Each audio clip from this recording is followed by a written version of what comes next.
Hi, I'm Ernie Conover. I'd like to show you how to build a really nifty birdhouse.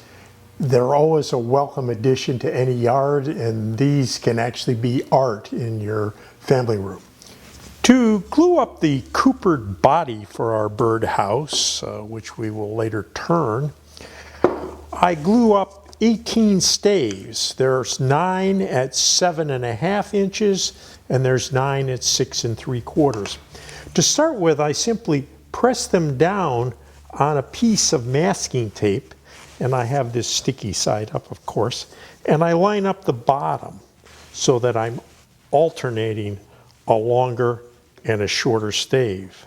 And I can just gather this right up into a circle, and this will give me a good idea if my mitering was good. Looked pretty decent there. If it wasn't, I would simply adjust this last angle with a plane or a disc sander until it was perfect. And now we'll just put some tight bond tube between each of the staves. That's a waterproof glue that's good for outdoor use. And now I'll just gather these right up like that. Pull them up tight. Put that piece of tape around. I now set them down on the bench, and I push all of these downward until I have them aligned on the bottom very well.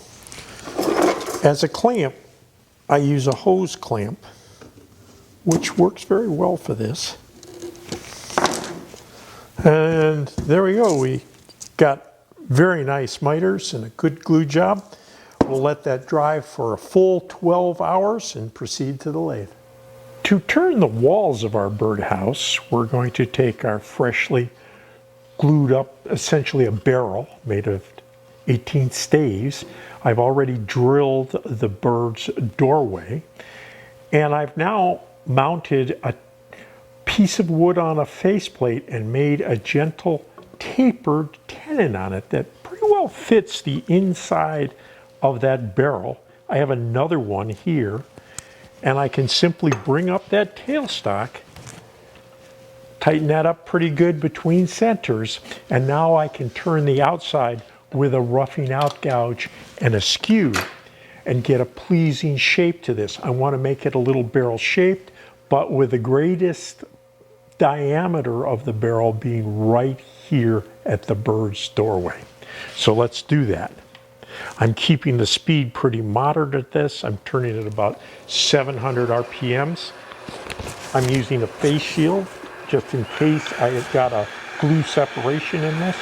My cones actually tell me the diameter I want to bring the bottom and the top to. I'm going to bring it down to match right up with that. Same up here.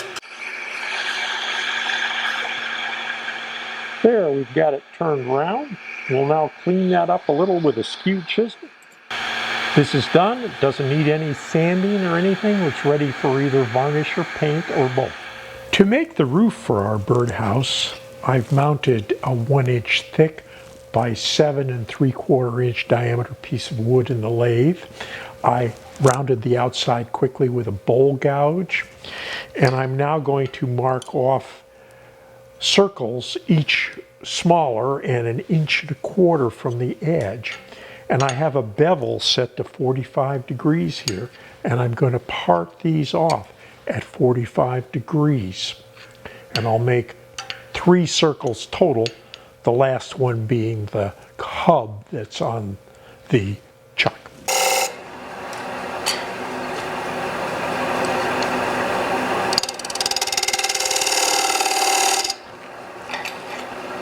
I'll now angle this cut, and I'll just put my bevel down on the tool rest and line the tool up with that. And there is our first ring.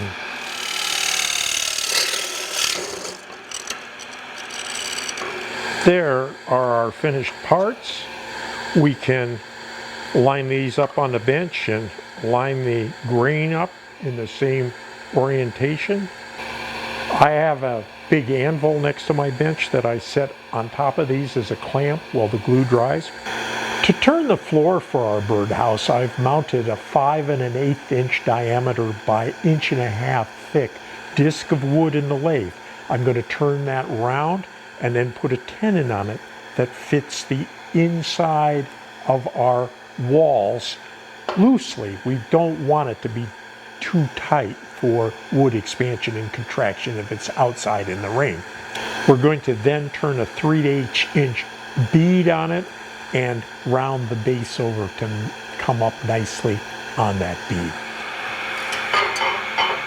Okay, it's now time to turn the steeple for our birdhouse roof. And I've caught a piece of wood in a chuck here and stabilized it with a live center, but you could just as well do this job between centers. I'm going to start out by making a 3/8 tenon here. I'm doing that with a beading and parting tool, and I'll use an open-end wrench to size my tenon.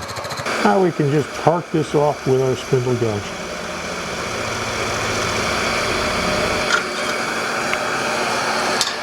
And we'll match our roof diameter to this. While we're here, we might as well turn the acorn for the bottom if we're going to add that detail. So we'll just turn this round up in here. And it's sort of a half bead into a cove ending in a point at the bottom.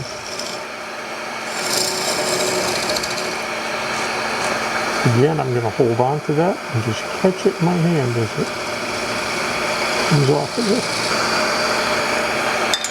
And there's our finished acorn. Okay, now that the glue is dried on our roof, I've mounted a screw in a set of tower jaws that allow me to reach down and register against the very center of this and turn the nice, pleasing roof lines that we need for this project. So just screw this on here. You can make a chuck like this by turning a similar block of wood that fits in there and putting a 3/8 inch lag screw in the middle.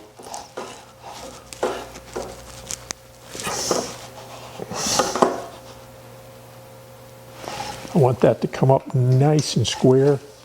It's looking pretty good.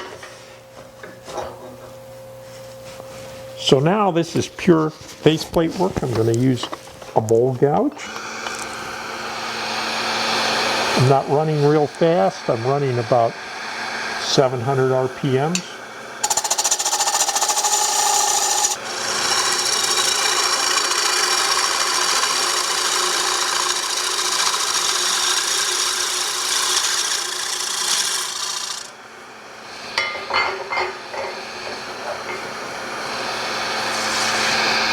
And it wouldn't hurt to check.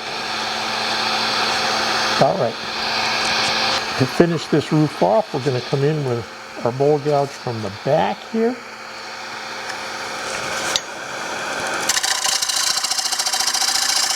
And our last thing to do here is just sand this up a little bit with some 120 grit paper. Again, it doesn't have to be sanded to any great extent. Okay, we have all our parts turned.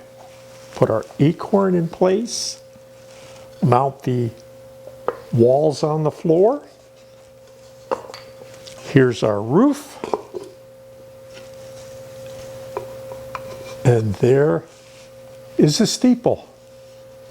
This is a great project, all kinds of different turnings, a lot of fun. You can use up some scrap wood in the shop. This is Ernie Conover saying until next time, enjoy this project.